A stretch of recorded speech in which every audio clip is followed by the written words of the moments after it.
teníamos ya casi más de mes y medio sin nuestros en vivo, bueno, por razones de descansar la temporada. Pues ya hoy es un buen tiempo para reiniciar estos encuentros, dado lo convulsionado que está el mundo. Y yo me pregunto, nuestro título, para los que se están conectando, es Donald Trump, un nuevo orden mundial. Bueno, yo no sé si es un nuevo orden mundial o si es un mundo tripolar, pensando en las posibles alianzas que puedan existir entre Estados Unidos, Rusia, China, inclusive, porque yo creo que ya las guerras no van a ser guerras como las que hubo en Ucrania, aunque hay guerras en muchas partes que no pasan desapercibidas, como las guerras que hay en el Congo y en muchos países africanos, que pareciera que a nadie le doliese lo que está pasando allí, inclusive en la misma Siria, con la matanza de cristianos en las últimas semanas, que ya van por más de 7.000 y tantos de cristianos asesinados, pero parece ser que esa guerra no tiene dolientes, lamentablemente. Lo que sí es cierto es que con Donald Trump en la presidencia de Estados Unidos pareciera que el mundo se resonó por todos lados. Y yo me pregunto, ¿será Trump el desestabilizador mayor de esta era en esta parte del siglo XXI? Así como que las guerras tampoco tienen interés en guerra. Lo de Trump es negocios, impulsar la economía norteamericana, impulsar la seguridad norteamericana, el desarrollo tecnológico, etcétera. Por cierto, hay un señor, y discúlpame que me tarde tanto, querido Juan Pablo, Ray Dalio, entre las 100 personas más ricas del mundo, y escribió un libro que no ha sido publicado en castellano, donde habla de que Estados Unidos puede sufrir una guerra civil, que apenas si de 330 millones de habitantes, 33 millones son los que manejan el área de las tecnologías. El resto de la población tiene una capacidad de lectura de un sexto grado. Imagínate tú, en un país tan grande. Y bueno, y que yo no sé si Trump se ha dado cuenta de todo eso, que sí se debe haber dado cuenta, y es por eso su necesidad de impulsar, llevar a Estados Unidos a una categoría de imperio que está perdiendo aceleradamente.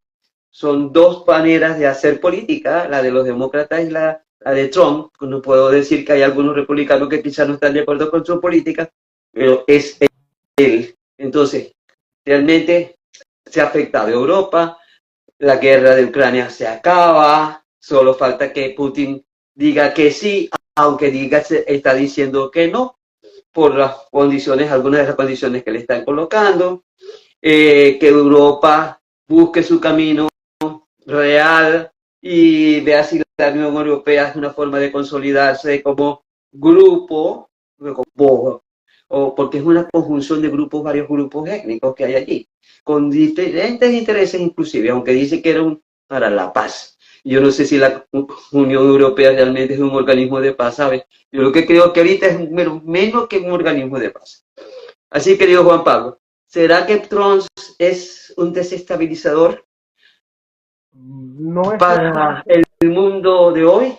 no es un desestabilizador en sí mismo, pero evidentemente que cuando llega un actor tan relevante como los Estados Unidos con un viraje tan grande, evidentemente que los efectos estabilizadores del consenso que había antes se rompen, porque si hubiese seguido Joe Biden en la administración, o bueno, mejor dicho, porque él no fue el candidato al final, pero si la administración hubiese recaído en Kamala Harris y ella hubiese ganado la elección, no sentiríamos este efecto simplemente porque las cosas marcharían igual sin reforma. Y lo que está introduciendo Donald Trump no solamente es un cambio de política exterior, es un replanteamiento y es un cuestionamiento de toda la arquitectura del sistema internacional, vamos a llamarlo así, porque Donald Trump ha cuestionado la OTAN, ha cuestionado la ONU, ha cuestionado las organizaciones que hacen vida dentro de la ONU, que son muy complejas, la UNICEF la OMS, eh, la OMPI, es decir, un conjunto de estructuras realmente grandes, enormes, supranacionales que tienen intereses, funcionarios, presupuestos, lobistas que viven allí, viven de eso. Entonces lo que ha dicho Estados Unidos es, ok, este orden que nació como producto de la posguerra, la propia Unión Europea incluida, no sirve para escanear y para leer el mundo de hoy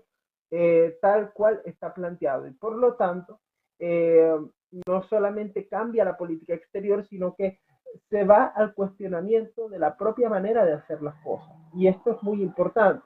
No es que, o por lo menos a mi entender, no es que Estados Unidos no crea en una institucionalidad internacional, pero por donde se asoman las cosas, parece ser que estos organismos deben contraerse hacia ser verdaderos escenarios, y aquí pongo el ejemplo de la Unión Europea. O sea, la Unión Europea es prácticamente un gobierno paneuropeo, y en el criterio de Estados Unidos, ese gobierno paneuropeo que quiere meterse en todo, que tiene diversas materias transferidas, debe limitarse más a un papel de arbitraje eh, comercial, económico y que propenda a la paz, pero no puede constituirse en una suerte de gobierno con clientelismos, con burocracias, porque de lo contrario pasa lo que estamos viendo ahora. O sea,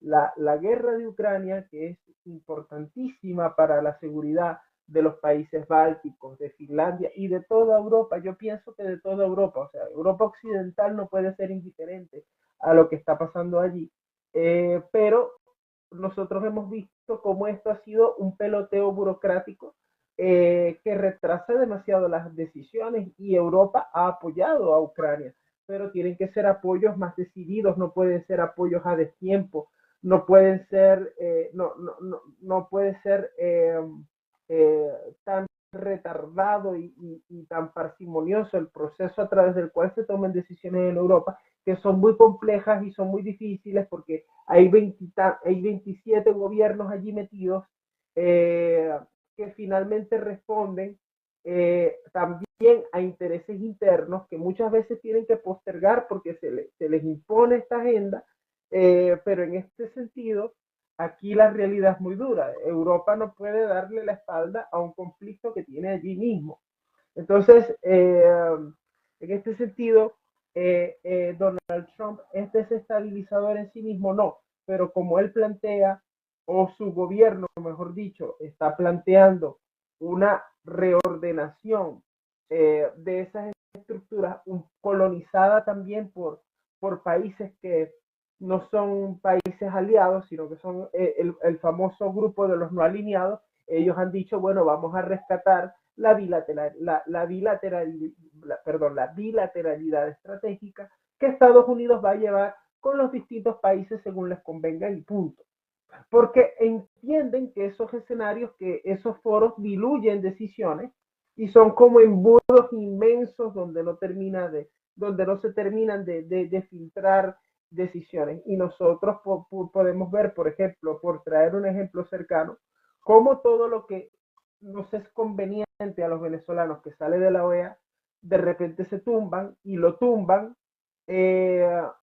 más de una decena de países pequeñísimos, pequeñísimos, que juntos no juntan ni siquiera el PIB nominal de Centroamérica. Yo creo que estoy siendo ambicioso con este cálculo, pero realmente no lo sé, que nos imponen a la América continental decisiones que van en contra de nuestros intereses.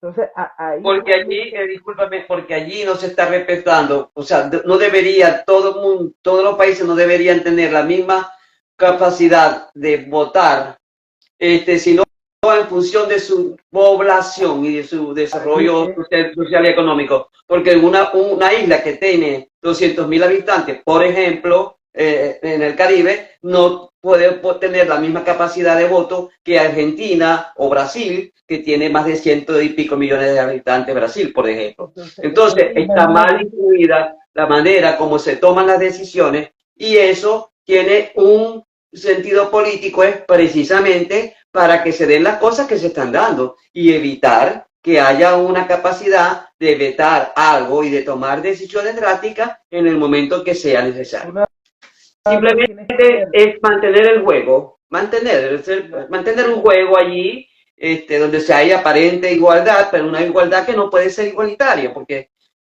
yo soy igual que tú, porque somos seres humanos, pensamos, ¿cierto? Los dos aparentemente no tenemos ninguna déficit de ningún tipo cerebral, pero somos seres pensantes, igual que muchos seres pensantes, aunque algunos tengan ciertas discapacidades, son seres pensantes, son seres humanos, pero no, mira, no en cuanto a la capacidad de producción ni a la capacidad de influencia ni nada por el estilo, se nos pueden hacer partícipe de una organización internacional donde está en juego el futuro de un país o de muchos países, siendo que y fíjate mi tú que, esfera de influencia es pequeña y me estoy explicando, o sea, claro, claro, y fíjate tú que la proporcionalidad sí se toma en cuenta para pagar la factura, pero no se toma en cuenta para tomar las decisiones. Entonces, claro, a Estados Unidos, por su tamaño, por su economía, le toca pagar de esa factura de esos organismos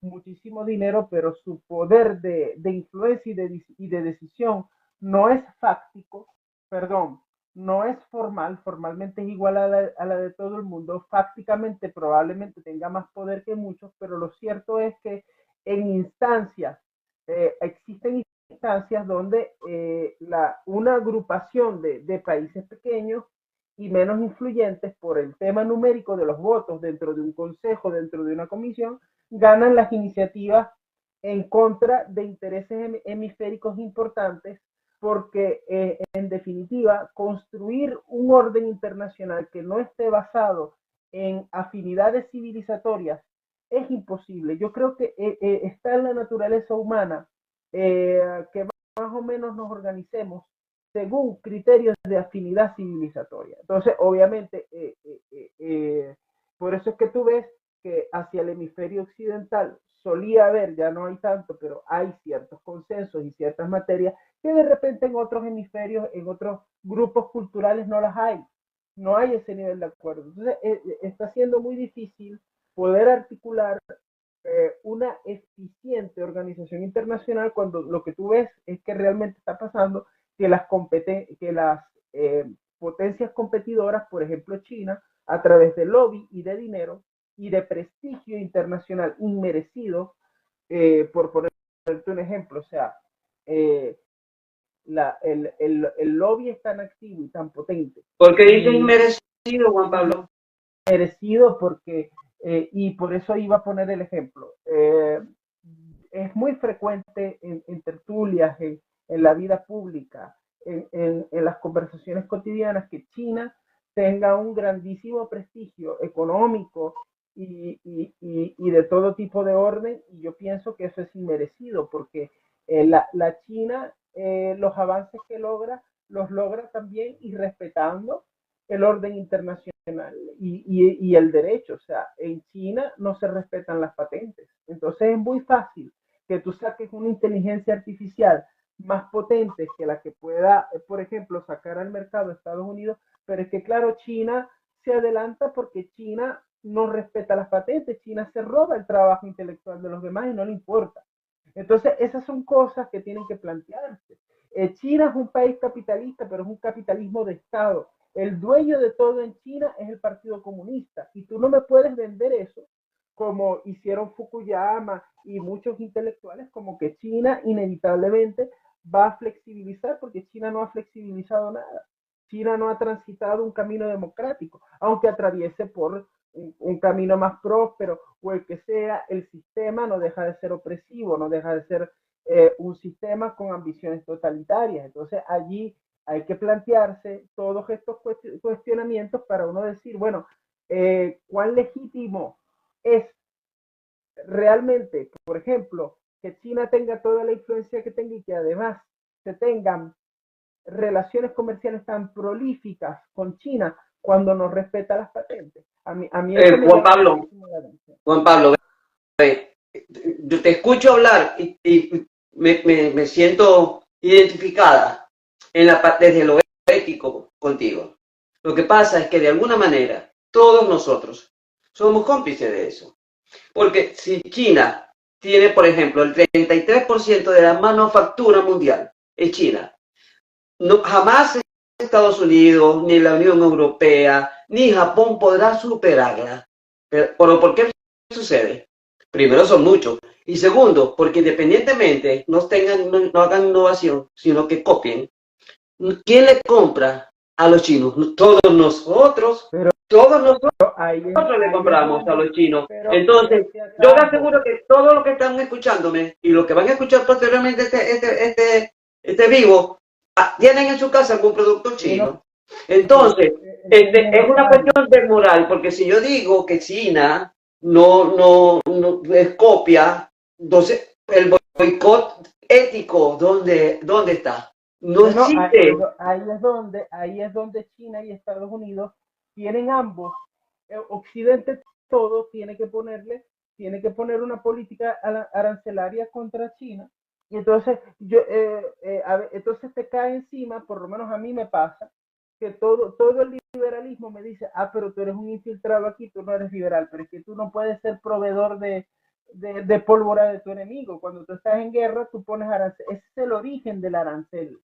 Entonces no estamos hablando de un combate, de una guerra armada, pero sí estamos hablando de un combate comercial que está haciendo muy poderoso tecnológicamente a una gente que no va a utilizar la tecnología ni para curar enfermedades, ni para hacer grandes proezas culturales, no, la van a utilizar para vigilar lo que tú estás haciendo en tu dispositivo. Entonces, ahí, ahí no solamente Estados Unidos tiene por qué estar solo en una en una guerra comercial que todo Occidente debiera llevar contra China, porque claro, en China los productos son más baratos, pero se roban las patentes. Tienen empleados, o sea, un chino, ¿cuántas horas te trabaja un chino?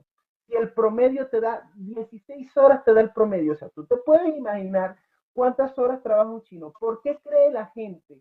Y eso también a veces uno tiene que cuestionarse lo que uno ve en la vida diaria en la calle. ¿Por qué tú ves que hay tanto chino en el mundo? ¿Por qué China tiene una diáspora así de grande como la tiene? Porque no es lo mismo trabajar 12 horas que trabajar 10 de repente. No es lo mismo trabajar 16 que trabajar 10, perdón. 10, 12, que pueden ser que es más o menos la media de trabajo real en Occidente. Entonces, ahí tú ves nosotros necesitamos plantearnos un debate serio de estas cosas. O sea, a mí la cantidad de académicos que yo he escuchado, de personas, de letras, de cultura, que tú escuchas alabando a China, no tiene ninguna justificación. Y es muy grave que Occidente esté haciendo eso porque es un tiro al pie que tú estás cometiendo, o sea, es una política totalmente suicida que se está llevando a cabo porque nosotros estamos simplemente admirando eh, la Shanghái y yo no sé qué, y con esos marcos teóricos teleologistas, como por ejemplo el del propio Fukuyama, que que tiene una gran impronta en el pensamiento, entonces nosotros nos estamos creyendo bueno, que China es un modelo como híbrido, como muy autóctono, y no sabemos clasificarlo porque el trabajo que ellos han hecho financiero de lobby ha llegado hasta el punto de que como ha permeado en el pensamiento, ha permeado, ha dañado la brújula a través de la cual nosotros nos guiamos. Entonces hay mucha confusión al respecto. Pero eso también es parte de la política exterior. Todo país tiene que tener una política exterior potente y Occidente, salvo cuando llegan gobiernos con determinación muy excepcionales y muy innovadores, es que se atreve a hacer estas cosas. De resto, nos, hay un avasallamiento importante desde otros marcos civilizatorios y ese no es el problema. No es el problema que está muy lejos, por cierto, pero no es ningún problema que China lidere el mundo. El problema es cómo lo va a liderar, qué políticas va a impulsar. Entonces, vuelvo al ejemplo que te planteaba hace un momento. No es lo mismo utilizar la tecnología de pronto para llegar a la luna, para que el auto sea más rápido y más veloz, para que exista un beneficio en tu vida cotidiana que utilizar la tecnología para espiar lo que tú haces en tus dispositivos. No es lo mismo. Aunque se haya caído Yo en te errores, pregunto, Juan Pablo, ¿y Estados Unidos no espía? Todos espían, todos espían, todos espían. Hoy todos en espían, día todos espían. todos espían y no podemos ser ingenuos, pero también las cosas en este mundo siempre va a ser por proporción y por balance. Porque yo te pudiera plantear a ti, en Estados Unidos hay corrupción, tiene que haberla, porque la naturaleza humana es como es, y corrupción no El es, mejor no me llevo ejemplo es USAID, USAID. peor ejemplo. Ahí hay El mejor corrupción. ejemplo. Y no es solamente corrupción a nivel de Estados No, Unidos, no, corrupción a nivel mundial. A nivel mundial, de todas las organizaciones y personas, inclusive periodistas, que eran pagados para manejarse dentro de una agenda determinada. y que existen partidas del gobierno, partidas millonarias del gobierno federal que no se pueden examinar hasta tantos años que no se fiscalizan, que no se controlan. El problema es hasta dónde llega la corrupción, porque tú puedes hacer, y hay organizaciones que lo hacen, y es un ejercicio que es bueno hacerlo. ¿Qué porcentaje del Producto Interno Bruto o de la economía o qué sé yo se mueve en corrupción, se mueve desde la corrupción? Entonces, es muy distinto una sociedad donde hay un 3% que una donde hay el 30%. Pero eso no quiere decir que toda sociedad y que todo grupo humano no tenga patrones de corrupción, porque eso está en la naturaleza humana. ¿Sí me explico? Entonces, todos los países, todo el mundo espía, sí, todo el mundo espía. Y además se espían entre ellos. O sea, Estados Unidos ha espiado, y eso está en la historia, y está hasta a sus propios aliados. O sea, Claro. y no Estados Unidos porque sea especialmente Estados Unidos. Aquí todo el mundo se espía.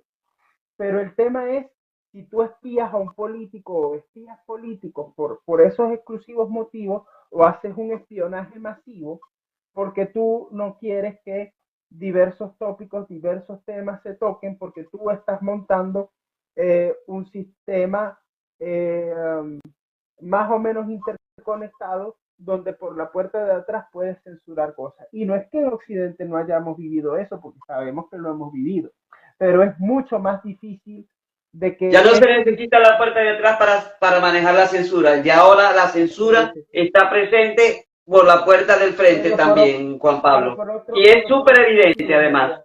No, pero por otro motivo, María, porque te voy a explicar por qué. Porque nosotros con ausencia de moralidad, nunca va a haber ausencia de moralidad. Mentira. Siempre hay un marco de acción, de criterio. ¿Qué es la moral? ¿Qué es la ética? Nosotros pudiéramos debatir qué es eso, pero no lo necesitamos en este momento. Lo que necesitamos saber es que la ética y la moral son marcos de acción, son marcos de acción. Entonces, y todo hombre necesita en su pensamiento y en su actuar un marco, una referencia. Entonces, ¿cuál es la referencia moderna en el mundo postcristiano, en el mundo donde la verdad es relativa, en el mundo nihilista? Las referencias de verdad son las ideologías contemporáneas, que se están imponiendo no como ideología, que tú puedes debatir, que tú puedes, no, se están imponiendo como una moral que merece ser impuesta, porque la moral es para seguirse. La moral no es para que sea voluntaria. ¿Quién ha dicho? Que Nunca. merece ser impuesta, o sea, que creen los líderes políticos que se merece ser impuesta, porque Claro si que son sí. varias las ideologías, si son Claro. varias las ideologías, imagínate, ¿no? Los imperativos morales que son axiomáticos, tienen una naturaleza impositiva. Si tú crees que una lucha es justa, es bella, es estética y es noble, tú la vas a imponer. Porque tú crees que tú estás, ahí se cae el relativismo. El relativismo es imposible, porque tú siempre, el hombre siempre termina estableciendo una verdad que tiende a homogenización, que tiende a procesos un poco difíciles de explicar, pero lo que te quiero decir es que el fenómeno que está viviendo Occidente, que es la vida post-cristiana, se está manifestando en que hay un conjunto de causas que no son, que no son moral tradicional, sino que son moral nueva, que se están imponiendo como superiores, como espirituales, como que ennoblecen al hombre, como por ejemplo puede ser el veganismo, las comunas hippies, que son de verdad, o sea, no son movimientos. La gente piensa que estas son modas, no son modas, son movimientos que se gestan de manera incipiente, pero que nos van permeando y que nos van entregando un marco de actuación y de moralidad. ¿Por qué nosotros creemos que una persona que no come proteína de origen animal tiene superioridad, está más elevada que una que sí lo hace? Me explico, porque se está imponiendo un marco de pensamiento donde eso es un imperativo moral. Los imperativos morales de antes, ¿cuáles eran? De la familia, la caridad, ayudar al pobre, y eso está desapareciendo, porque hay otra moralidad que se está imponiendo. Bueno, para mí, esa moralidad se quiere imponer, no está impuesta.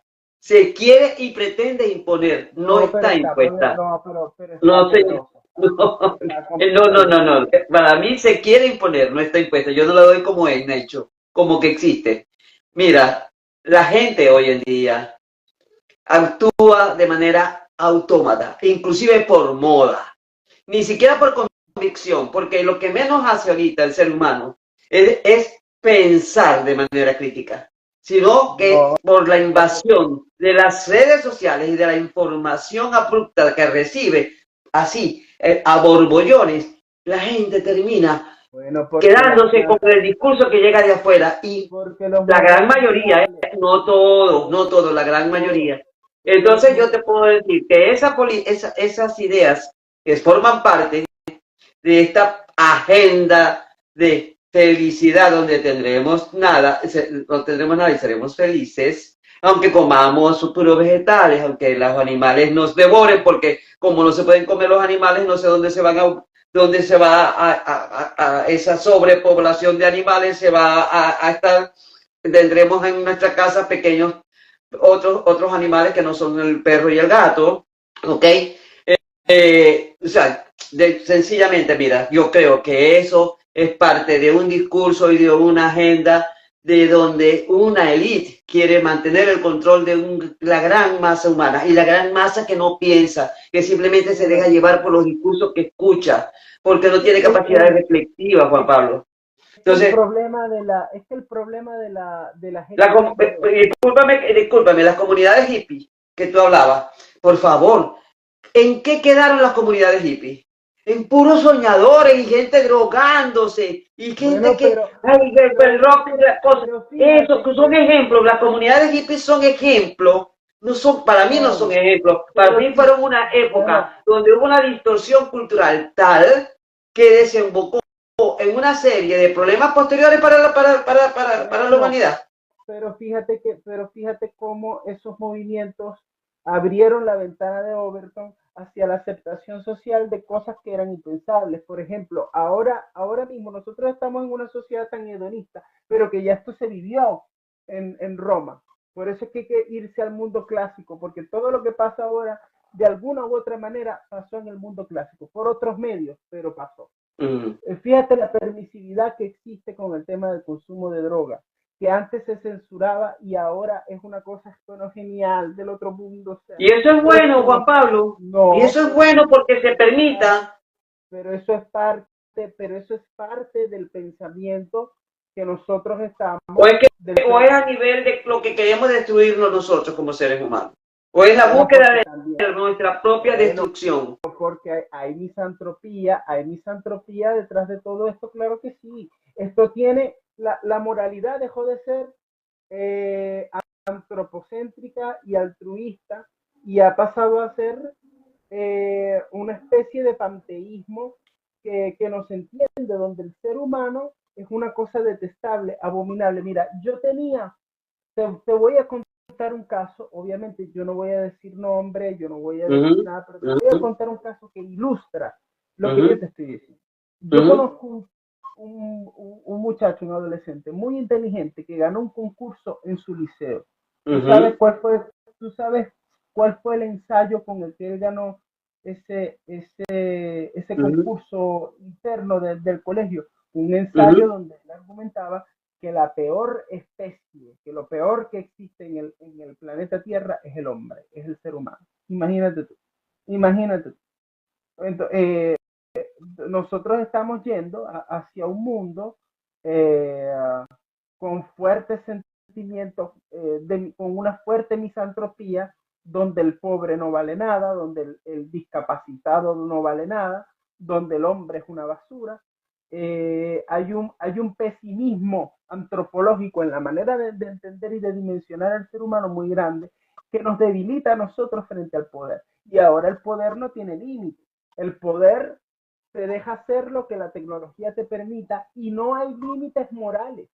Dios era un límite moral muy importante, o las moralidades tradicionales siempre limitaban el poder, pero es que la sociedad tecnocrática en la que vivimos es una sociedad de viabilización de posibilidades, incluso de las más absurdas. Entonces nosotros, a partir de ahí, eso nos ha corroído hasta este punto de que el hemisferio occidental tiene muy pocos consensos ahora. Ese es el tema. Entonces, el resto de las civilizaciones, China, la civilización islámica, por ejemplo, la civilización islámica está clara en sus valores.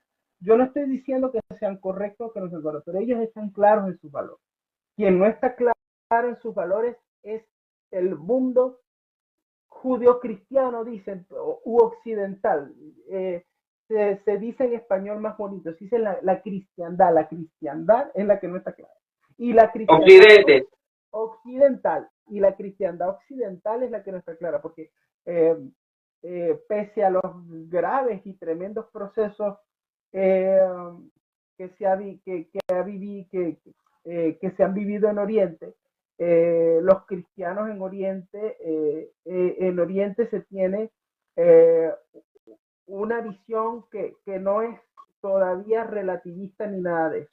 Entonces, cuando tú planteas una cosa así, eh, como civilización, no solamente tienes de enemigo al frente, sino que tienes el enemigo adentro. Me explico. Tienes el enemigo adentro, porque tú ves, ahora que fue el Día Internacional de la Mujer, yo no entendí por qué tantas estatuas de próceres y que ejemplificaban y que transmitían una serie de valores que nada que ver con ese tema, fueron vandalizadas de esa manera. La Virgen María fue hipervandalizada junto con otros personajes femeninos que se consideran sumisos y patriarcales y yo no sé qué, el 8 de marzo. Bueno, o sea, ahí está un elemento donde no hay un consenso en Occidente sobre cuáles son nuestros valores. Pues dice por aquí Danielo, ¿de qué vale estar correcto sobre algo que no es moralmente correcto? No entiendo ese planteamiento. O sea, yo a ver si lo interpreto yo. Mira, dice, ¿de qué vale estar correcto sobre algo que no es moralmente correcto? Yo puedo creer que algo es bueno, pero moralmente no es correcto. Bueno, Ahora, eso es subjetivo. La moral es, para mí, es el conjunto de costumbres y normas que existen en un conjunto, en una comunidad determinada. Es lo aceptado por una comunidad. Ahora, se supone que esa comunidad lo acepta como algo que es capaz de regir su conducta. ¿Ok? Pero la moralidad es objetivada porque por ejemplo, y es axiomática y es quizá menos compleja que la ética, porque la moral te dice eh, matar es bueno o malo, no te pregunta de contexto, no, matar es malo, bueno, ya, se queda hasta ahí. Entonces, yo entiendo la moral así.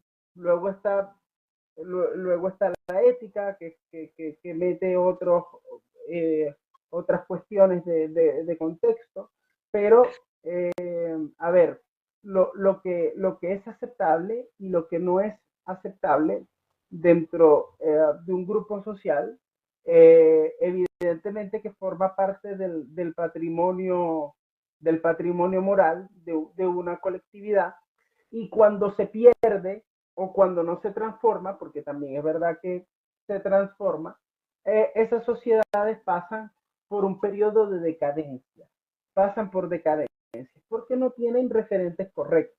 Pero bueno, eso es otro tema que no está, que no viene al caso en esta discusión. Lo que sí, Yo sí creo que viene al caso, mi amigo, ¿sabes por qué? Porque estamos en un mundo carente de moralidad.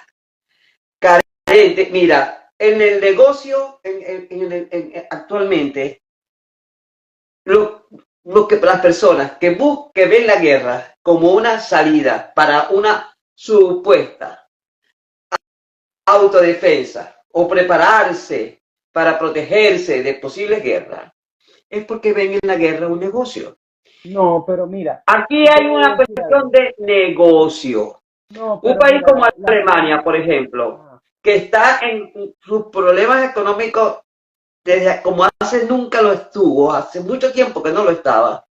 Ahora que se habla de que hay que protegerse de la guerra, ya anuncia las Volkswagen que va a fabricar no armamento, porque la mayor cantidad de armamento que se vayan a utilizar, de esos 800.000 euros de la que habla Ursula von der Leyen, van a ir a Estados Unidos la mayoría y algunos otros a Francia o a Reino Unido, que son los que producen armas allí en la Unión Europea, y simplemente es una cuestión de negocio. Bueno, toda De Europa negocio, porque inclusive tanto negocio es que ahora, cuando fue Vance y les dijo, señores, ustedes van a tener que pagarse su OTAN, porque Estados Unidos, 75% de la OTAN no lo va a seguir pagando si ustedes no pagan lo suyo, que apenas era un 15% y todos estaban en morosidad.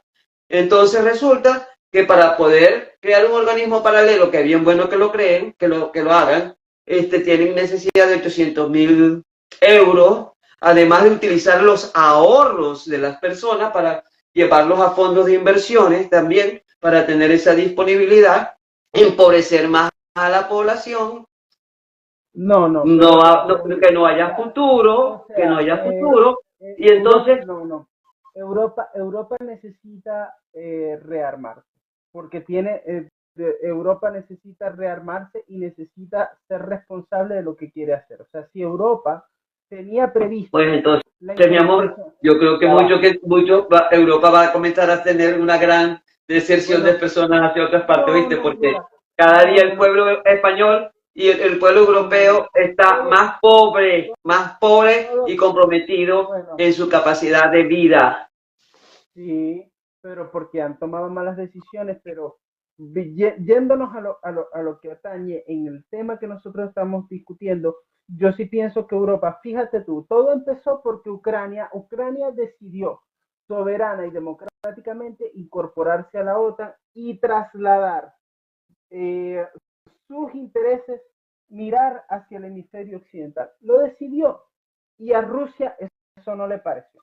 Y ahí empezó la guerra. ¿Y quién tenía que estar preparado para ese escenario? Porque si yo no quiero guerra, la Unión Europea ha tenido que decirle a Ucrania, usted a la Unión Europea no puede entrar. Usted tiene que ser neutral y tiene que estar quietecita. Eso no iba a impedir que Putin invadiera Ucrania, en mi opinión. Pero el tema es ese. O sea, el tema es si Europa quiere por temas estratégicos, por temas de negocio, por temas de seguridad, porque son temas de seguridad, incorporar a los países bálticos en una relación y a los países de la zona de influencia de la antigua Unión Soviética. Quiere estrechar relación con estos países y estos países lo quieren, eso se puede llevar a cabo, pero es que tú tienes que invertir dinero en defensa para que no venga el otro que se siente invadido, él en su zona de influencia y como consecuencia invade un país. Porque eso explica lo que se está viviendo en Ucrania. Eso para mí lo explica, quizá no plenamente, pero uno está dando en la médula cuando uno dice eso. Dice Danielo, me refería a las religiones que son referentes de moralidad de la sociedad, o tal vez es al revés, pero el caso es que no tienen sentido, las personas religiosas.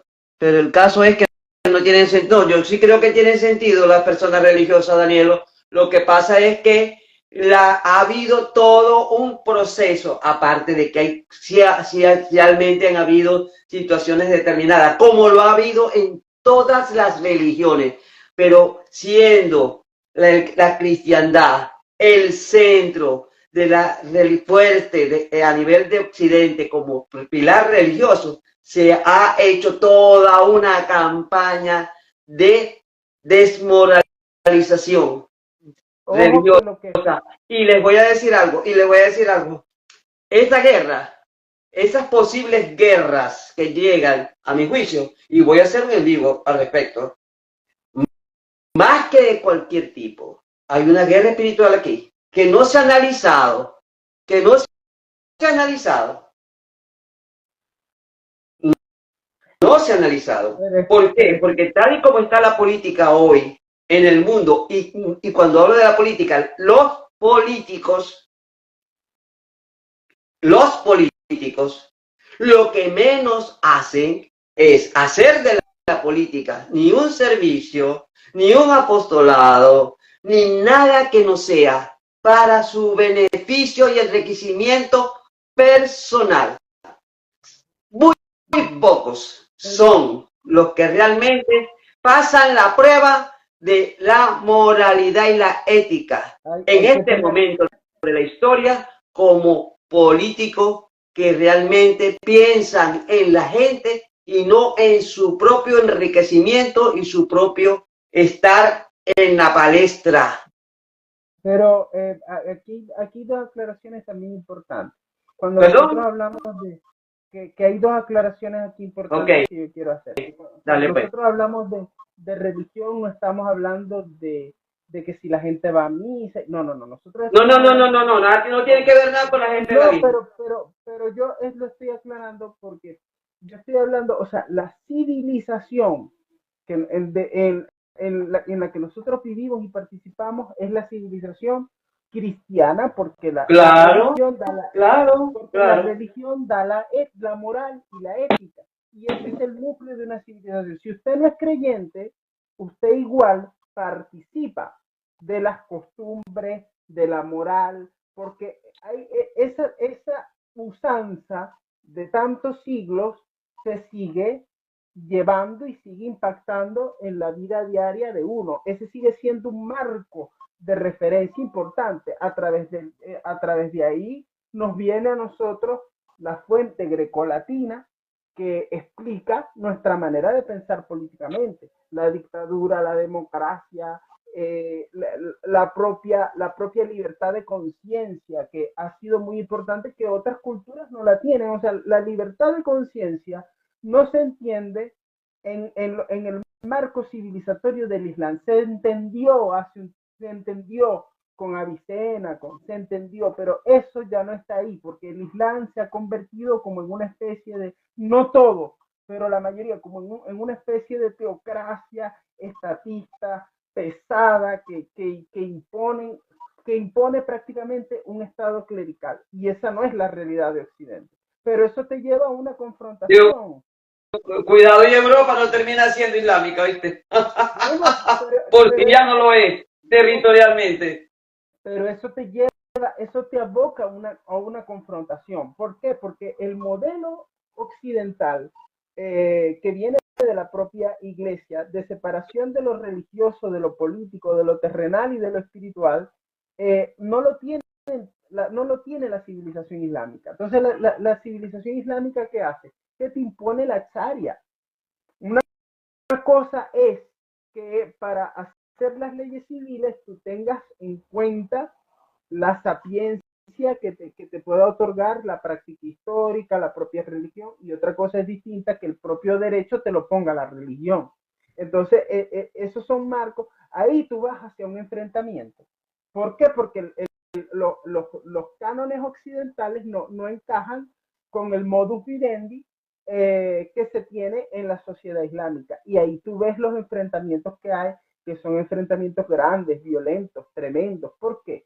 Y que son hasta enfrentamientos generacionales, que tú los ves en la familia, las familias de segunda generación, los franceses de primera generación, que vienen de herencia islámica, que quieren ser franceses ellos, los de primera generación, quieren ser plenamente franceses, pero la familia no los deja y les quiere imponer matrimonios, les quiere imponer un conjunto de cosas que en el occidente no tienen práctica y no tienen vigor, pero desde Roma. Entonces, ahí nosotros estamos abocados a un choque. También tenemos un choque obvio con China, porque las aspiraciones totalitarias de China no es que ojo, no estoy diciendo que la civilización china tienda al totalitarismo, pero lamentablemente la China ha sido gobernada por el comunismo y por estos marcos. ¿Cuánto no tiene ya China? China va para el siglo o un poco más bajo este marco. Entonces, el marco político que ellos han desarrollado tiene vocación de enfrentamiento con el de nosotros. Juan va a Pablo, llegar un momento. una pregunta. Ajá. El totalitarismo, no hay totalitarismo en Europa ahorita. Te pregunto, totalitarismo. No, totalitarismo no. Yo creo que sí hay, ¿sabes? No, Yo creo que sí hay, porque cuando tú como gobierno tienes en tu poder, aunque supuestamente haya separación de poderes, a la hora de que ese poder se ejerza, tú tienes influencia y participas en la toma de decisión por debajo de la mesa de esas personas, que es evidente y notorio, habla de que hay un trasfondo totalitario. No, autoritario, bueno, es diferente.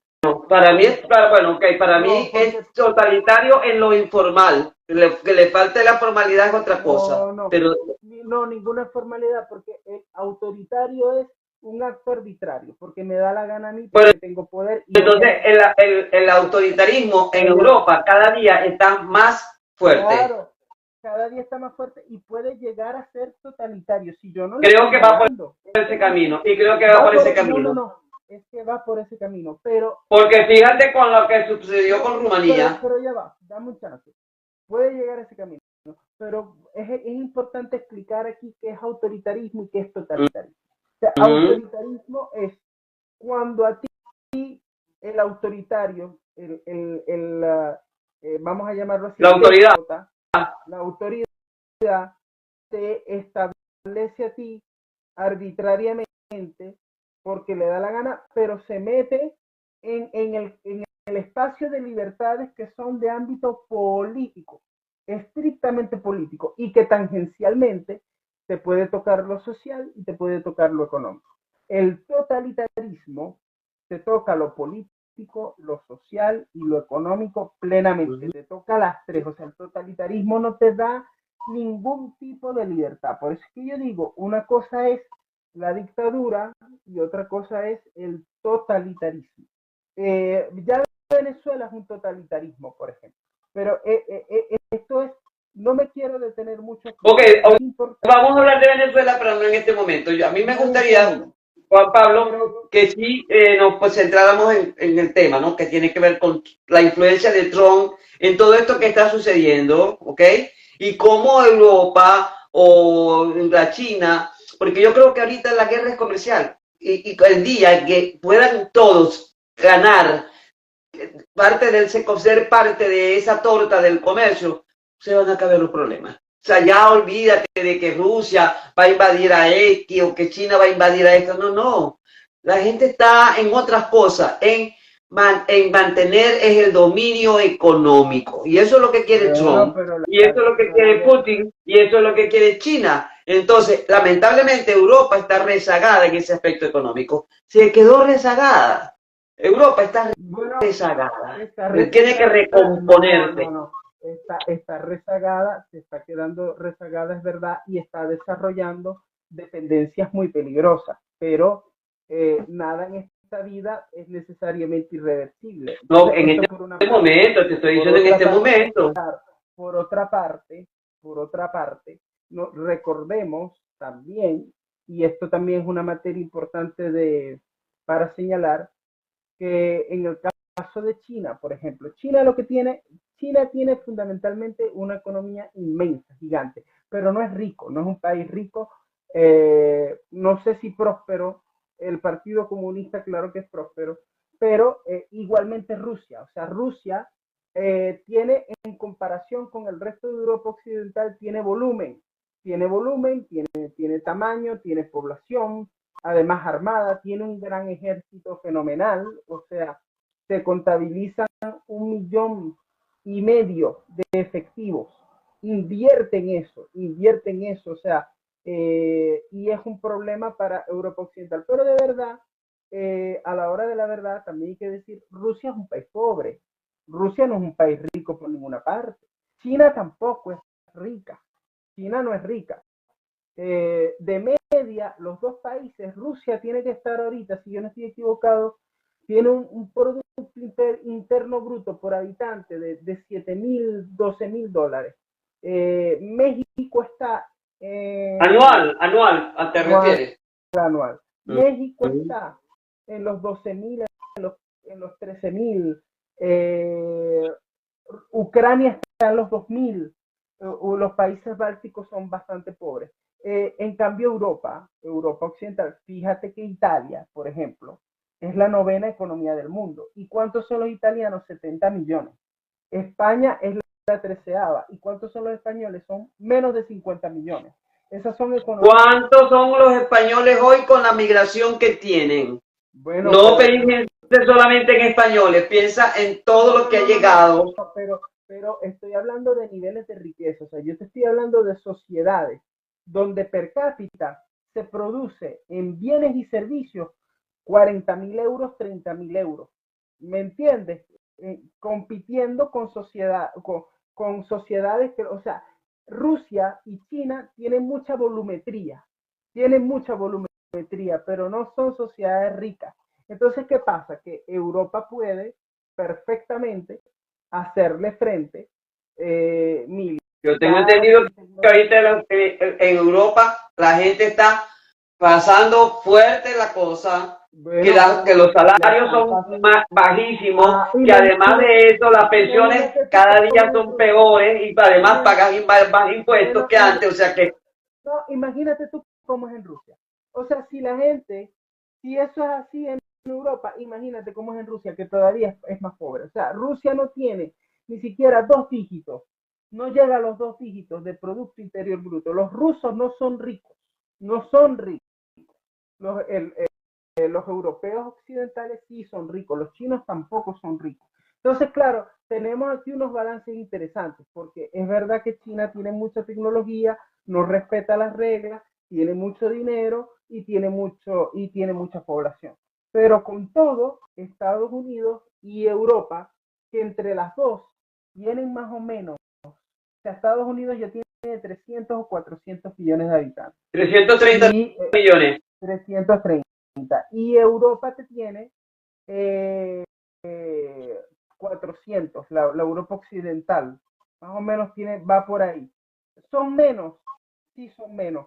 Es menos el contingente militar, sí es menos, pero entre las potencias que hacen barcos, submarinos, hay 10 potencias que los hacen y claro, está China, Rusia no hace ninguno, creo, China no tiene tecnología submarina, eh, no, que no la hacen ellos, pues la compran, sí la deben tener, pero que no la hacen ellos. Y el resto de los países que producen eso son países de Europa Occidental. O sea, hay un nivel tecnológico, hay un nivel tecnológico y un nivel de poder adquisitivo que son abismalmente mayores en Europa que en China y que en Rusia. ¿Eso quiere decir que van a salir ganando ellos? No, son elementos a favor. Se puede imponer el elemento de la volumetría, o se puede imponer el dinero, o se puede imponer la tecnología, porque en una guerra se ha visto en el mundo que quien tiene todos los medios para enfrentarla, de pronto no la gana por circunstancias que estrictamente no tienen que ver sino con circunstancias. Pero la vida es así. O sea, si al que lo agarre en circunstancias negativas, que no necesariamente son económicas, sino de terreno, Uh -huh. ponte tú de Uh -huh. terreno, que hay un conocimiento de terreno más cabal por parte de los ucranianos, porque viven ahí que los rusos, y eso ha sido una ventaja competitiva importante. Pero ¿quién tiene más poder militar, Rusia o Ucrania? Ucrania ha podido resistir porque Occidente le ha prestado apoyo, porque si no, no hubiese Porque podido Estados resistir. Unidos le ha prestado apoyo, más nadie le Europa, ha prestado apoyo. Europa también. Y Europa ahora ¿En está qué le ha jugando. prestado apoyo a Europa, mi amor? Explícame.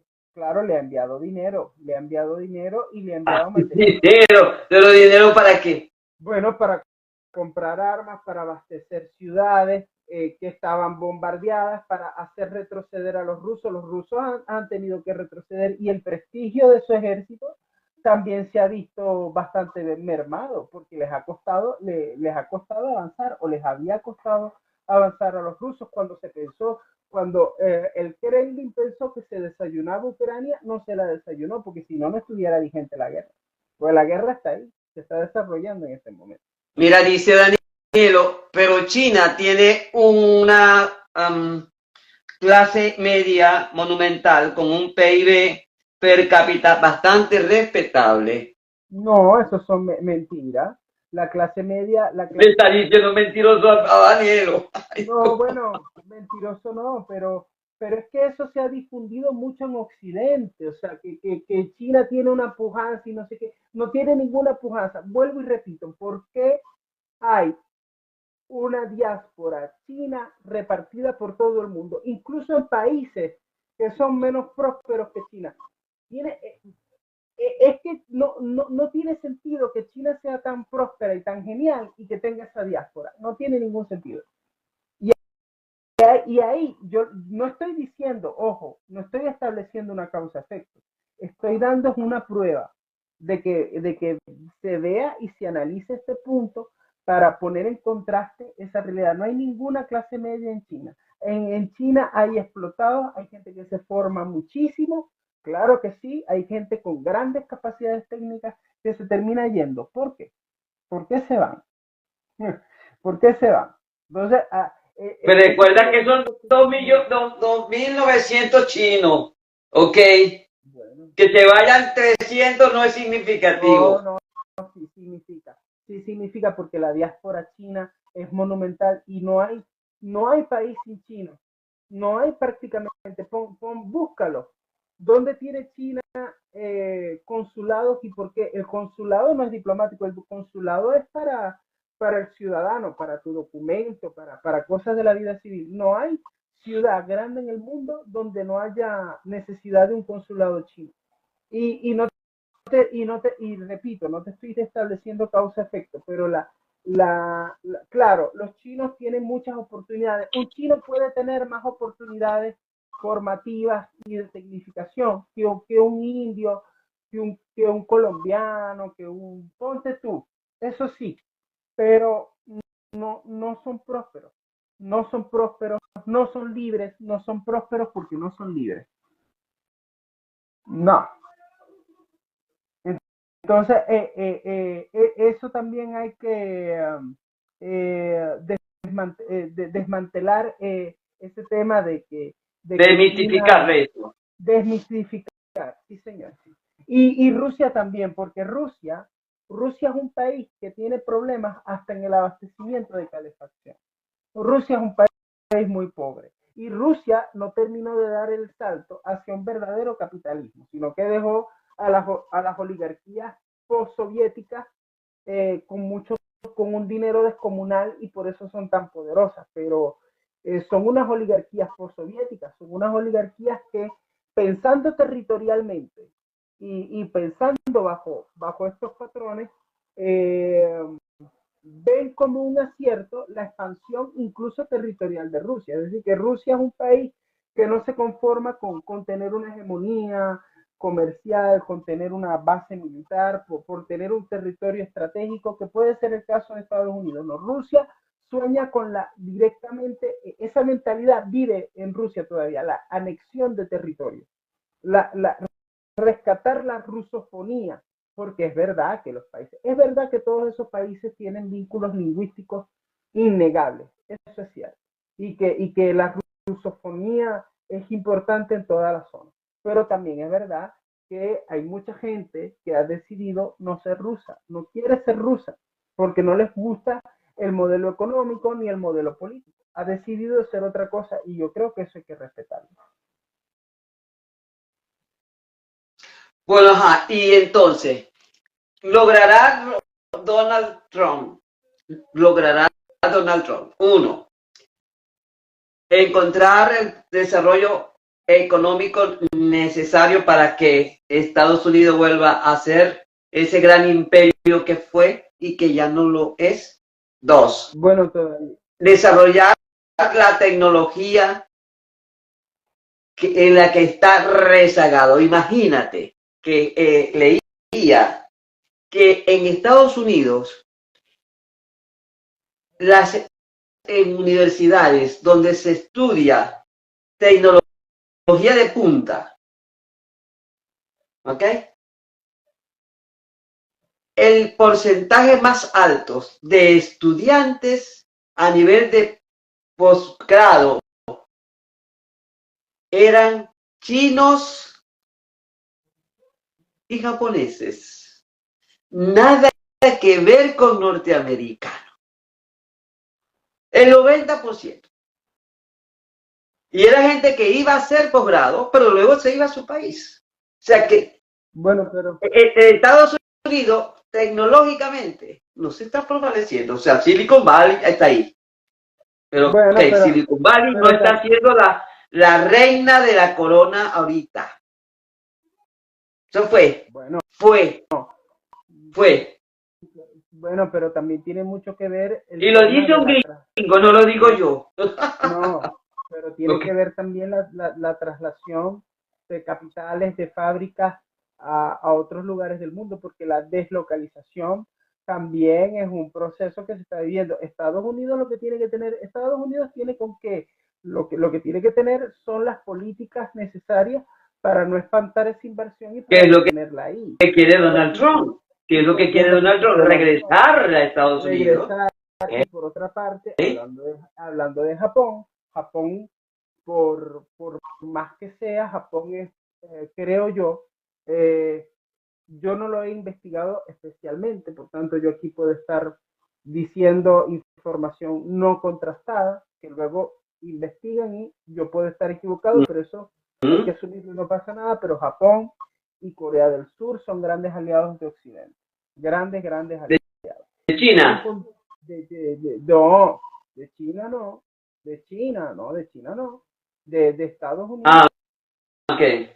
de Estados Unidos y siempre se ha compartido tecnología, siempre se ha compartido defensa, eh, porque, claro, imagínate al vecino que tienen, o sea, no es cualquier cosa, tienen un continente de vecinos y Japón por mucha población que tenga, porque Japón tiene una población impresionante, no deja de tener un territorio minúsculo en comparación a todo lo que es la China. Y no deja de ser esa población impresionante de Japón apenas un tercio o un poquito más de una cuarta parte de lo que es la población de China. Entonces es importante que Japón y Corea tengan grandes amistades en Occidente porque eso garantiza su seguridad también.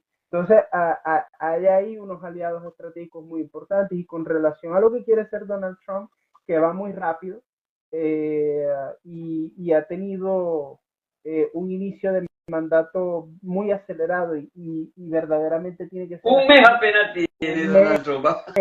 un mes O sea, apenas. febrero, marzo, 2 meses cumplió recién. Imagínate tú. Debe estar próximo a los 100 días y ya se siente que ha tenido como mitad de gobierno, ¿no? Parece que las Sí. midterms van a ser mañana, pero tiene que um, yo pienso que las cosas que ha articulado son correctas. Yo pienso que la guerra comercial es correcta. No sé si es correcta hacia Canadá o hacia otros actores, pero mira, si lo están haciendo es porque algo hay. Entonces, Claro. eh, eh, si se mantiene, si se persevera en el rumbo, porque 4 años no dan para mucho. Esa es una realidad. Eso es otra ventaja que tienen China y Rusia porque Putin se va a morir en el poder. Putin lleva 25, Putin lleva un cuarto de siglo mandando, reformó la constitución y tras la reforma de la constitución tiene como un recuento, es decir, él está en su primer periodo, imagínate tú, desde que se promulgó la reforma, en su primer periodo, y el hombre está mandando desde el 2000 prácticamente. Entonces, no tiene oposición, porque Putin no tiene oposición, la desapareció toda de manera muy eficaz. Entonces, Putin puede esperar. Putin tiene, Putin puede avisorar un largo plazo. El Partido Comunista en China puede avisorar un largo plazo enorme. Ah, pero Estados Unidos está a la vuelta de la mayoría del Congreso cada 2 años, imagínate tú, y de presidente cada 4. Entonces, eso es una desventaja muy grande que se tiene allí y que también hay que tomar, hay que poner en la balanza. Y Japón, que tiene al gobierno ahí medio tambaleando. Yo no sé si ya, hablando de Japón, Dice se metió. M. Weiss, ¿y cómo interpretan la pérdida que ha tenido Tesla? Un boicot. Para mí es un boicot. ¿Qué le están haciendo a Elon Musk? Nada más. Bueno, él se metió, evidentemente que al meterse en política, Claro, esto le iba a pasar, pero exactamente. te tiene, con toda seguridad lo tiene medido y no se sabe hasta cuándo va a durar Elon Musk ahí, pero lo que sí puedo decir, no sobre ese respecto, sino sobre la materia, retomando el tema de los plazos, eh, que Rusia y China pueden jugar un tablero muy largo, ¿no? Y pueden desgastar a Estados Unidos porque el presidente, o sea, imagínate tú cuántos presidentes no ha conocido eh, de Estados Unidos Putin. Y, Yo y creo que nadie quiere guerra. Yo te lo garantizo. Yo creo que ni no, China eso, ni Estados Unidos quieren guerra. Lo que quieren es no, ponerse en órbita en este tablero comercial a nivel mundial. no, Y no, eso, no, si esa repartición se logra hacer de manera que cada quien obtenga sus ganancias y se mantenga cierta hegemonía en algunas áreas, va a haber equilibrio. Por lo menos mientras Trump esté aquí en el gobierno, no va a querer incentivar más guerra. Eso sí está clarito. No, no, no. porque tiene muchos frentes abiertos él y en su electorado ha calado con mucha fuerza. Mira, yo vi la encuesta, eh, o sea, ¿qué es lo que quiere la mayor parte de la gente, tanto en Europa Occidental como en Estados Unidos, que son los financistas de esa guerra? Son los patrocinadores, los que están poniendo el dinero para que Ucrania se defienda, y eso también es la verdad, y es una verdad muy dura. Pero esa guerra la está pagando Europa y Estados Unidos. Y el 80% de los europeos dicen, queremos solución negociada. Y el 80% de los Macron no estadounidenses. piensa lo mismo. Macron Bueno, no piensa, y el alemán tampoco piensa igual. no No piensan lo piensa lo mismo. mismo. Perdón, el Que inglés, el primer ministro del Reino Starmer, Unido no piensa lo mismo. no, Starmer ya se posicionó bastante a favor perdón, de Zelensky, pero y con apoyo a Zelensky, personal a Zelensky.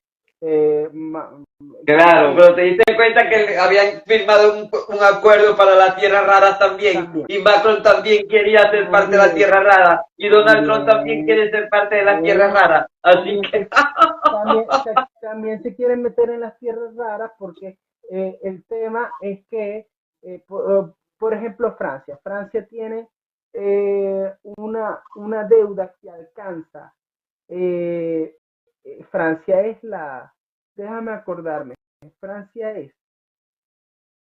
la quinta, la sexta, no me acuerdo en qué posición está, economía del mundo, y Francia debe todo su Producto Interior Bruto, todo.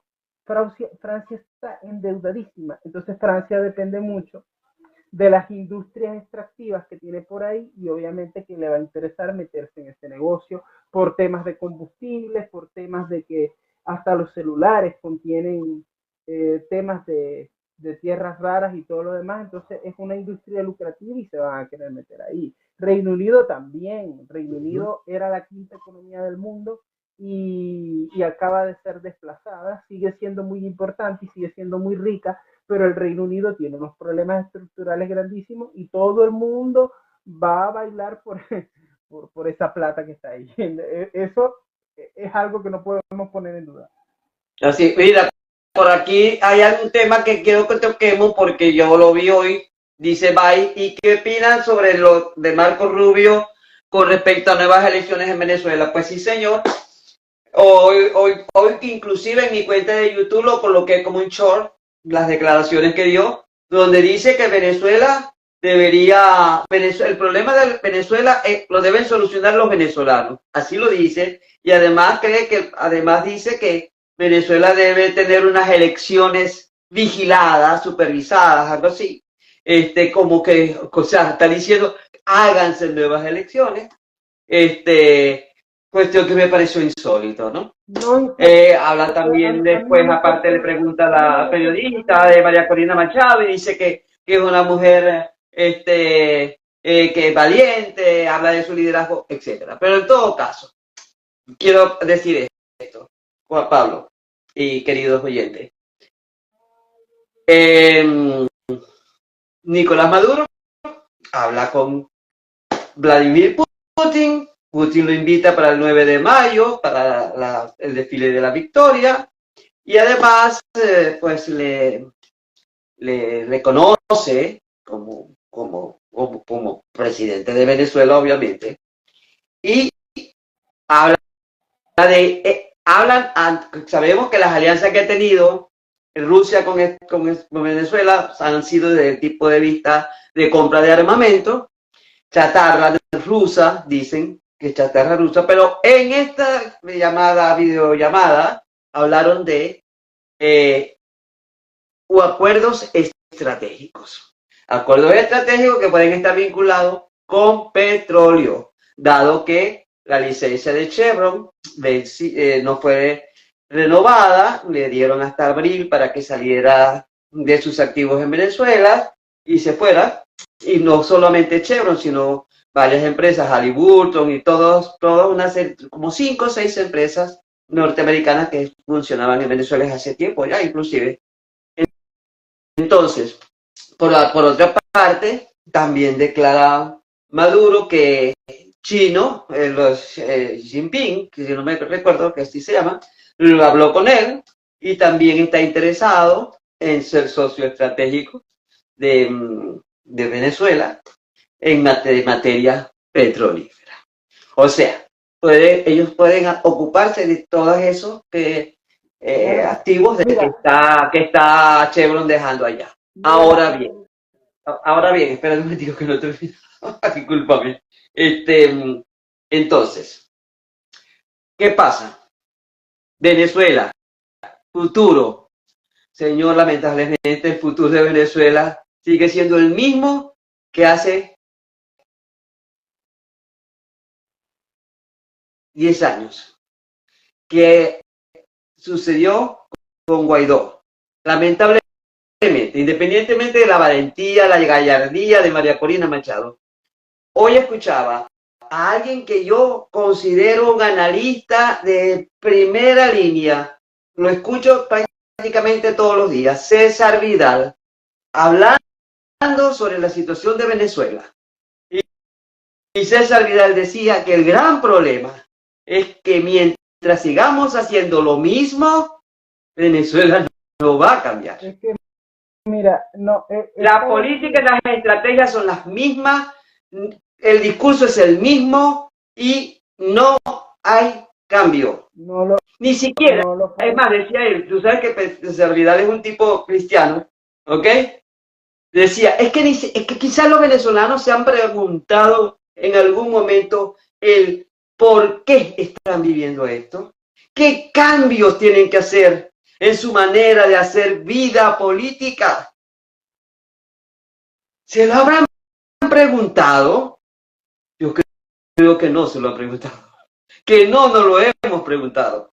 Y pero mira, seguimos haciendo más de lo mismo. Y mientras sigamos haciendo más de lo mismo, no importa que hayan 10.000 María Corina o lo que sea, Edmundo González, lo que sea, no vamos a salir adelante. Va a seguir siendo más de lo mismo. No te puedes sorprender lo que dijo Marco Rubio, porque con el tema de Ucrania precisamente, Estados Unidos está demostrando la priorización que le está dando su gobierno a las cuestiones internas. Entonces, no es que además no tenemos que ponerle a ellos la cuestión de que están obligados a hacer algo por nosotros, chicos. Bueno, ya están diciendo que no lo van a hacer, cosa que es lógica por esa contracción que tiene Estados Unidos, esa priorización que está haciendo. Y en un segundo plano también, a nosotros no nos van a ayudar si en Venezuela no hay un movimiento. Mira, por ejemplo, de buena fuente sé, la impresión que tiene Donald Trump acerca del gobierno de transición es la peor. Es la peor.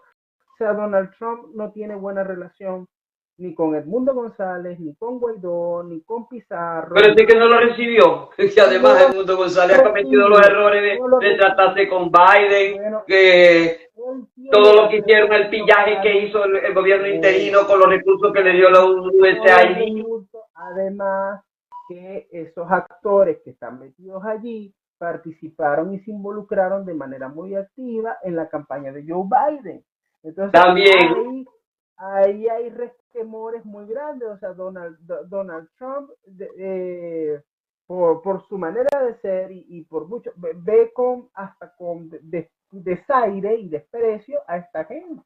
Y les tiene el peor de los conceptos, al punto de que esto no es prioridad para la Casa Blanca. A esta gente la recibe el asistente del secretario, del vicesecretario, o sea, no tiene ninguna relevancia y simplemente allí influye este tema. Es muy pesado con Donald Trump. No se buscaron fortalecer lazos importantes y bueno, se tiene el peor concepto. Eso por una parte. Por sí, pues Juan Pablo dice, Juan Pablo, ya que estás analizando esto para que le dice Baez, no están obligados, pero que sean claros. ¿Tú crees que no han sido claros?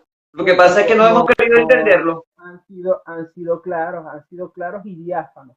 Lo que pasa es que volvemos a lo mismo. O sea, no ha habido una política de la oposición. Y ya Venezuela, esto es muy difícil para mí decirlo y yo siempre lo digo. O sea, si no pasa nada interno, Estados Unidos puede apoyar, puede reconocer que ya ha reconocido, puede mandar armamento, puede meterse en el meollo, pero tiene que pasar algo interno. Y que no te escucho, Juan Pablo, yo te escucho.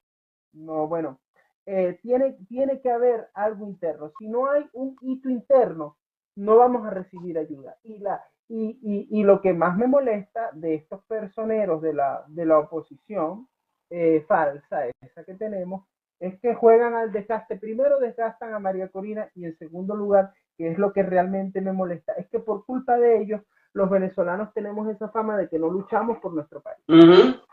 De que no nos levantamos para defender nuestro país, cuando eso sabemos nosotros que no es cierto.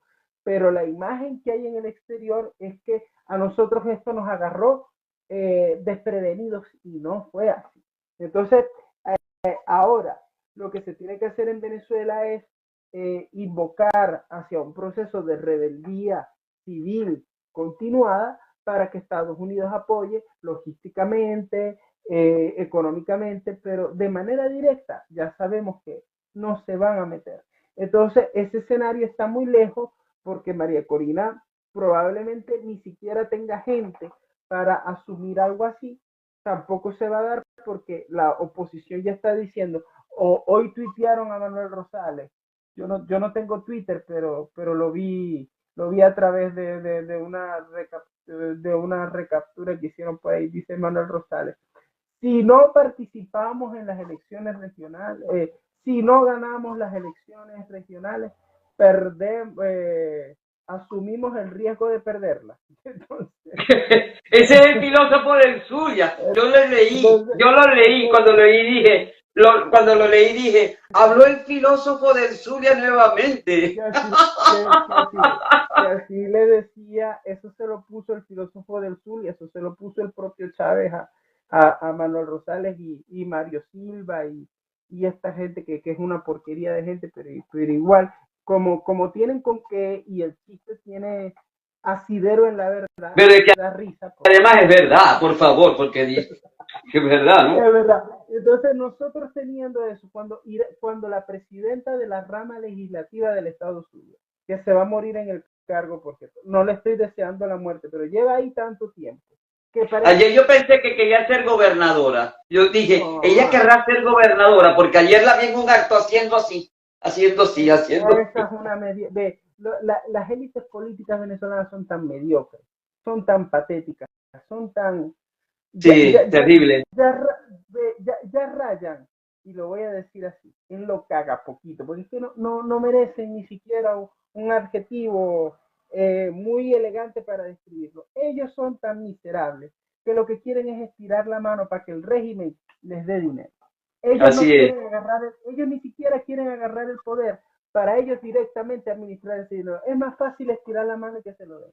O sea, una cosa patética, patética, patética la que nos ha tocado con esta gentuza. Pero lamentablemente Venezuela ha quedado como un peón, quizá de muy poco, de un gran valor latinoamericano, pero de poco peso mundial. Pues los venezolanos somos apenas 30 millones, eh, las potencias necesitan proveedores y no pueden esperar cambios políticos. Las potencias necesitan todo lo que hay en Venezuela, petróleo, níquel, hierro, cobalto, para de contar. Entonces, cuando tú ves, y con el enfoque pragmático, y con el pragmatismo que está asumiendo Donald Trump, como, y como sus relaciones con la oposición no son las mejores, yo incluso temo de que quizá no a través de Chevron, pero a través de otras empresas, Venezuela pueda ser proveedora de materiales estratégicos para Estados Unidos. ¿Por qué no? Entonces, lamentablemente hemos quedado así, pero eso es culpa de nuestras élites políticas, no de nosotros, porque yo no responsabilizo al venezolano de a pie, aunque fue el que le dio la primera y única victoria a Chávez de 56 puntos. Yo no fui, nunca, Bueno, pero nunca, lo puedo decir, nunca, jamás. este, Ese eh, pecado no tengo yo de que arrepentirme, querido. no, Oh, Señor, debe sentirse orgullosa, pero el tema es que lamentablemente nosotros, nosotros no, pero se le entregó a Chávez un cheque en blanco. Si Chávez es que el problema ni siquiera es que Chávez hubiese sido electo, que no debió tampoco. El problema es que se le dio un cheque en blanco al señor con una constituyente. Y sacaron a los poderes fácticos de antes para meter otros mm, que, que, mm, que el chavismo supo acomodar. Entonces, en ese tablero donde están esos gigantes, Rusia, China y Venezuela es un país bastante pequeño, aunque grande en la región, es mm. bastante pequeño. Bueno, uno queda pospuesto, o sea, uno es un peón más, pero en el tablero está el alfil, está la torre, hay otras piezas bueno, que simplemente tienen otra partida, tienen otro modo de jugar y Venezuela tiene un papel más pequeño. No estoy disminuyéndola, sino simplemente porque ese es mi país y yo no lo voy a hacer nunca, sino que estoy dimensionándola en la población que tenemos, en los recursos que tenemos y en la oposición que tenemos. Simplemente eso. Una pregunta, ¿tiene la agenda global su día contado? No sé si tenga sus días. Por Yo lo no menos creo que tenga sus a nivel el apoyo que no, muchos países, no, algunos países de América Latina y de Estados Unidos no y algunos que tiene, otro país europeo le pueda dar actualmente. no tiene sus días contados, pero tiene un competidor muy grande. Ya tiene contestación. Claro. Antes era un Leviatán que se hacía más grande y ya a ese Leviatán se le paró la comida, por lo menos la que le daba Estados Unidos Uh -huh. y otras instituciones, y le salió competidor. Vamos a ver, vamos a ver qué va a pasar, pero está en sus últimos días en su decadencia. No, no está ni en sus últimos días ni está en su decadencia, pero ya hay una alternativa fuerte y grande que la está combatiendo. Ese y la capacidad de Europa de recomponerse y de volver a hacer lo que hasta hace 6, 7 años era. Porque ahora en España, por ejemplo, con la situación política tal y como está, da igual que sea el PP o da igual que sea el PSOE el que esté gobernando, porque ambos son igualitos. Por lo menos la conclusión a la que yo he llegado. Esa es la que yo he llegado. Vox, pues ahí más o menos. Muy difícil porque Putin tiene sus manos tentaculares tanto en la derecha como en la izquierda. Y algo que es muy inteligente, o sea, no se puede, no se puede negar la eficacia de la estrategia, pero tanto la izquierda como la derecha tienen las manos juntadas. Entonces, ante ese escenario, por ejemplo, Marine Le Pen, a ella le da absolutamente igual y ella va a terminar siendo, en algún momento ella va a terminar siendo algo en Francia. Ya esta situación no se aguanta, o sea, una mujer que gana elecciones y que o sea, en cualquier momento Marine Le Pen va a llegar. Ha perseverado demasiado en el poder y las encuestas están de su parte desde hace mucho tiempo. Y cuando Le Pen llegue, Le Pen va a dejar a Putin a sus anchas porque a ella no le importa mucho el tema de los Balcanes ni nada de eso. ¿Cuál es el contrapeso que pueden hacer los países de Europa del Este versus los otros países europeos? Es muy poco, porque los países de Europa del Este están muy fragmentados, son países pobres, son países pobres, con algunas excepciones, pero son países pobres, algunos son pujantes, otros son pobres, otros, la excepción, son ricos y son prometedores, pero la dimensión poblacional es muy pequeña, no tienen casi ejército, o sea, de verdad que esta situación los agarra con las manos, ¿cómo se dice? No me acuerdo cómo se dice este refrán, pero de verdad que los agarra por sorpresa, o sea, no tienen preparación ni militar ni de defensa, entonces si Europa Occidental no participa, esta gente por practicidad política y por evitar problemas va a tener que acercar sus intereses a Rusia. Y Rusia va a tener que ser el, el gran motor, o estos países, mejor dicho, estos países van a tener que ser satélites de la geopolítica rusa solamente por miedo a que Rusia pues la reaccione, las invada o afecte sus intereses, porque como se está poniendo la cosa en Europa Occidental, no creo que tenga mucho apoyo. O sea, por ejemplo, Italia, la izquierda italiana, ¿quién apoya? A Putin porque es de izquierda. Esa es la tradición de la izquierda. Y la derecha italiana está dividida. La rama de Meloni es mucho más cercana a Ucrania, pero es cercana, no es comprometida, es cercana. Entonces, si es cercana y no es comprometida... De hecho, no estuve de acuerdo en enviar en apoyar la guerra, la continuación de la guerra. No estuve de acuerdo.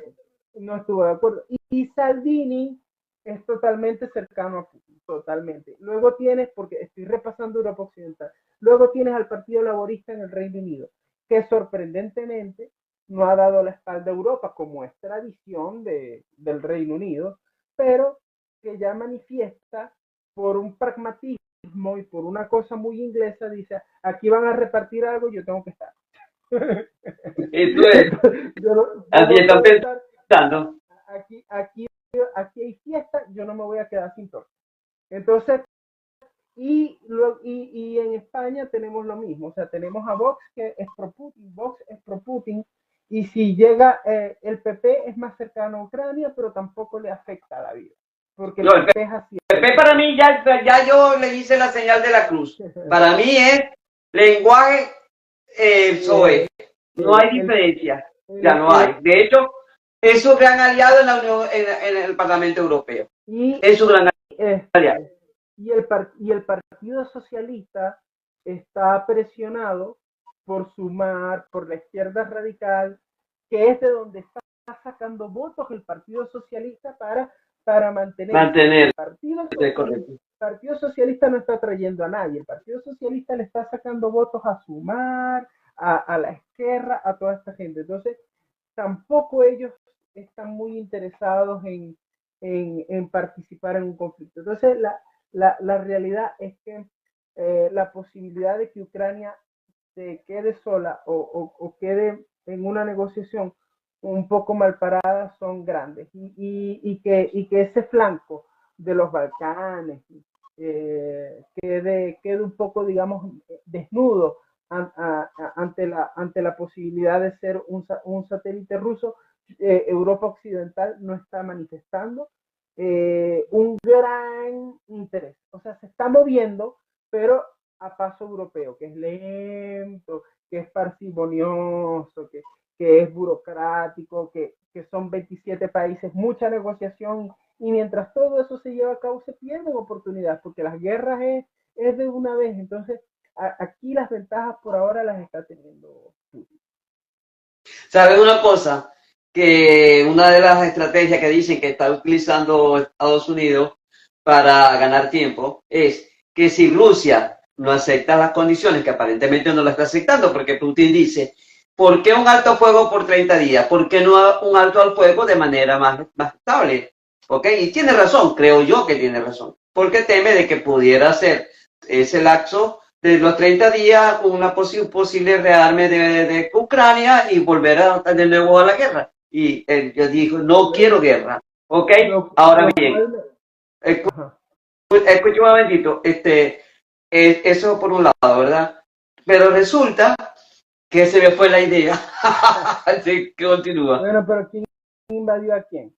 Ah, Aquí no hay que olvidar no, lo que te iba a decir es, la estrategia de Estados Unidos es que como Zelensky ya tiene pasado su periodo, está ahorita actualmente, Trump envió una delegación para allá, para Ucrania, para Moscú, inclusive para convencer a para Putin, forzar ¿ok? elecciones que es injusto.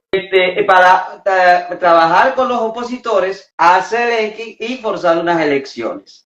De tal manera que creo que Zelensky tiene también sus días contados. El actor tendrá que volver al Mira, cine o ir a un paraíso fiscal a gozar de todo el dinero que le ha quedado de la no guerra.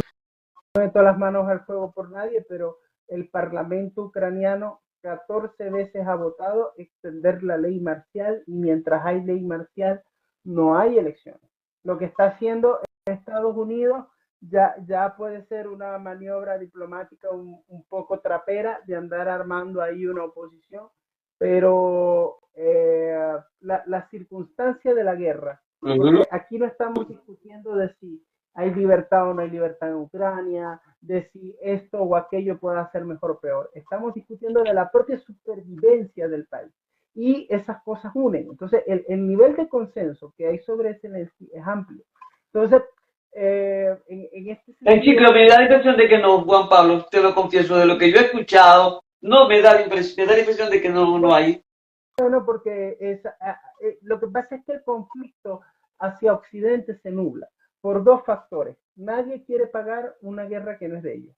Ese es el primer factor. Y el otro factor que hay es que eh, la información se nubla. ¿Por qué? Porque la política rusa también es muy potente de manera informativa, ¿no? También es muy potente. Entonces, claro, te dicen, no, pero es que Zelensky es un dictador, Zelensky censura, Zelensky esto, Zelensky aquello, y resulta que tú vas a ver Uh-huh. internamente Zelensky, el parlamento a Zelensky le ha aprobado las leyes marciales, se las ha aprobado Uh-huh. el parlamento ucraniano, que se llama Consejo, la Dieta Suprema de Ucrania, se llama así, y le han aprobado a él todas las medidas de restricción de garantías de declaración de ley marcial, porque cuando un país está en guerra, un país tiene que declarar la ley marcial, es obvio, y no puede haber, y durante la guerra la constitución ucraniana dice que no puede haber elecciones. En cambio, Putin ha metido presos a la oposición, mató a un opositor, Uh-huh. eh, es un dictador, él sí es un dictador Putin, pero entonces el dictador es el otro. Y yo no estoy diciendo que uno sea mejor o peor. Zelensky podrá eh, tener su mácula, yo no se las niego, pero lo que está en juego no es él, lo que está en juego es Ucrania. Lástima que Ucrania no tenga medios propios para defenderse. Entonces, si sin apoyo, eh, Ucrania va a caer. Ahora, a largo plazo, eso es pan para hoy y hambre para mañana. Porque ahí sí es verdad que Putin y por extensión China pueden ganar en Europa un brazo de poder muy importante si eso se le permite. Pero esas son cosas que solamente el tiempo nos puede decir, porque de repente Trump, con todo lo que está haciendo, lo que quiere es presionar a Europa para que Europa sea la que haga la gestión de manera directa y más activa. O simplemente le da igual, piensa que esta solución, porque además me llama la atención que Putin le haya dicho dictador a Zelensky. Hasta mal vestido le dijo J.D. Vance en el despacho. Entonces, estos son elementos que me llaman mucho la atención, pero son elementos que tienen que ser así. Ellos no van a tener una conducta que transparente demasiado lo que piensan, sobre todo a largo plazo, ¿no? Entonces ahí solamente el tiempo nos dirá qué se pretendía con esto. Y la desclasificación de documentos cuando llegue su tiempo también para Ay, estudiar. este va a ser un tema muy interesante, Va a ser con muy todo lo que hay interesante. por descubrir con los Y a veces documentos de uno, Epstein. Ay, Dios mío. ¿Ah? porque a veces tú piensas, tú puedes pensar, ah, no, pero Trump está abandonando a Ucrania. De repente no la está abandonando. Tú no lo sabes. No, es que yo no Aquí creo que le esté abandonando, simplemente que está haciendo múltiples estrategias hasta lograr la que logre cristalizar su necesidad. Y su necesidad es tener en Ucrania un lugar donde generar desarrollo económico, ¿ok? Y además poder ser proveedor de Europa en diversas esferas de productos que se pueden desarrollar desde la ojo, misma Ucrania, como ojo, electricidad, como el gas, etcétera. que ojo, es bueno para Europa y es bueno para la propia Ucrania. Ucrania es un país muy pobre, Claro que es bueno, y es no tienen los recursos ellos bueno, para hacerlo. Con el apoyo de claro. Estados Unidos pueden. Ucrania es un país muy pobre, va a quedar más pobre con la guerra, pero sin la guerra, Ucrania, que tiene una gran extensión territorial, pues tiene una población que tiene, y no solamente Ucrania, Moldavia, eh, un poco Rumanía, son países donde de pronto, bueno, llegó el invierno y ¿qué hace la gente para calentarse? Bueno, quema ropa porque no hay calefacción, ¿no? O sea, y en la propia Rusia también eso pasa. Ojo que no estamos hablando de países ricos. Y luego en los países ricos la gente tiene que juntarse, como la electricidad está tan cara y tiene los mil y un impuestos que le quieren inventar, entonces la calefacción se prende un ratico, o se junta la familia, hacen varias estrategias, ¿no? Para poder disfrutar de calefacción. Juan Pablo, tenemos ya una hora, casi 2 horas que estamos hablando. Vamos a ir cerrando y quisiera, si tú me tuvieses que, bueno, tuviese no, yo te pido que me hagas un, un titular sobre de cómo va a culminar esta, este escenario que tenemos ahorita, del cual hemos analizado, ¿ok? Para Europa, por ejemplo, un titular hacia Europa, un titular hacia Estados Unidos y un titular hacia Ucrania como centro de conflicto que ha alborotado toda Bueno, esta situación bueno, geopolítica actual. ¿Ah? bueno, Ucrania pierde Crimea. Yo pienso que eso es definitivo. Pero que ya la perdió, querido, ya la perdió. Bueno, pero la perdió por todos los lados, por todas partes, o sea, jurídicamente, formalmente, fácticamente, o sea, es una realidad que Crimea está perfectamente anexionada. Eh, luego, para Europa es una realidad de que la Unión Europea necesita contraerse en ciertas cosas. Es decir, la Unión Europea tiene que dejar de tienen que volver a los estados nacionales muchas competencias para asumir las que realmente importan. ¿Y cuál puede ser una de esas que realmente importa? La defensa. Ahí la tienes. La defensa. Y si tú tienes una política exterior, págatela tú. Págatela tú. Porque Estados Unidos no te la va a pagar más.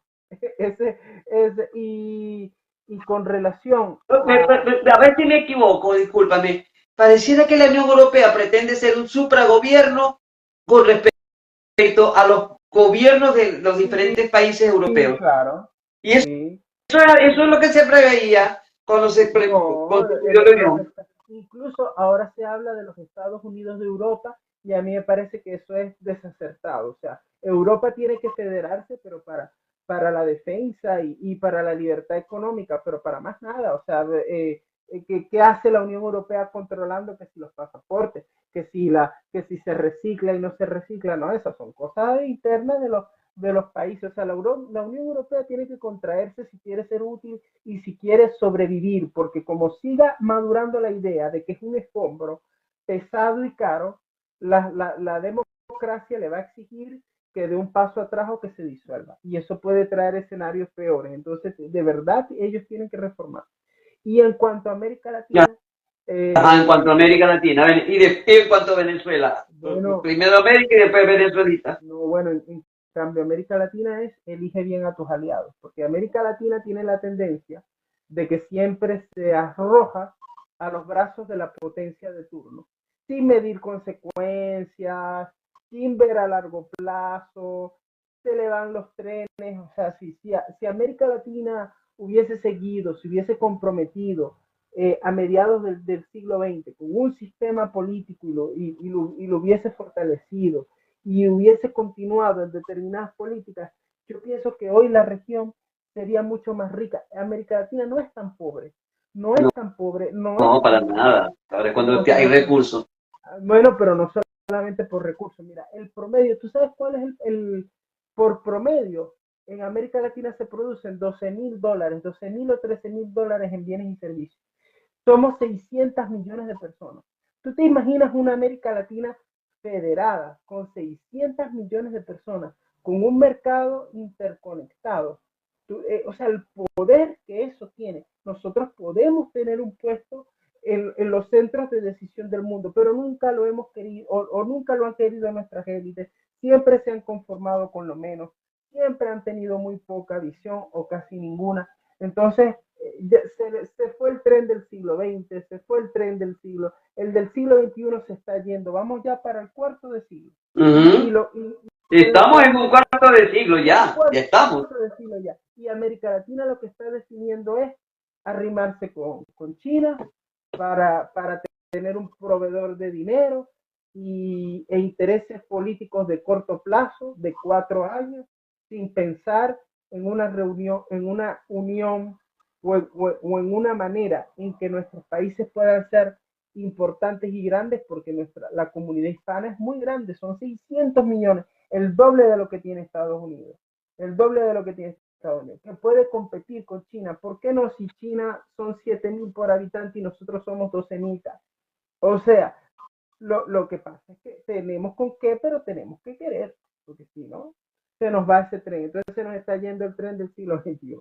Y con relación a Venezuela, bueno, los venezolanos a ver por nuestro país, por nuestro propio cambio político y en definitiva a nuestros políticos dejar de, dejar de jugar al gobierno interino, dejar de dar fechas, dejar de alimentar esperanzas que no se van a producir, porque solamente una visión realista de lo que está sucediendo nos va a permitir encontrar una solución. Mientras nosotros sigamos diciendo, el 10 de enero se va a juramentar, porque sí, sin más nada, y no se juramentó, eso no tiene ningún sentido. Y si se juramenta, tampoco tiene ningún sentido.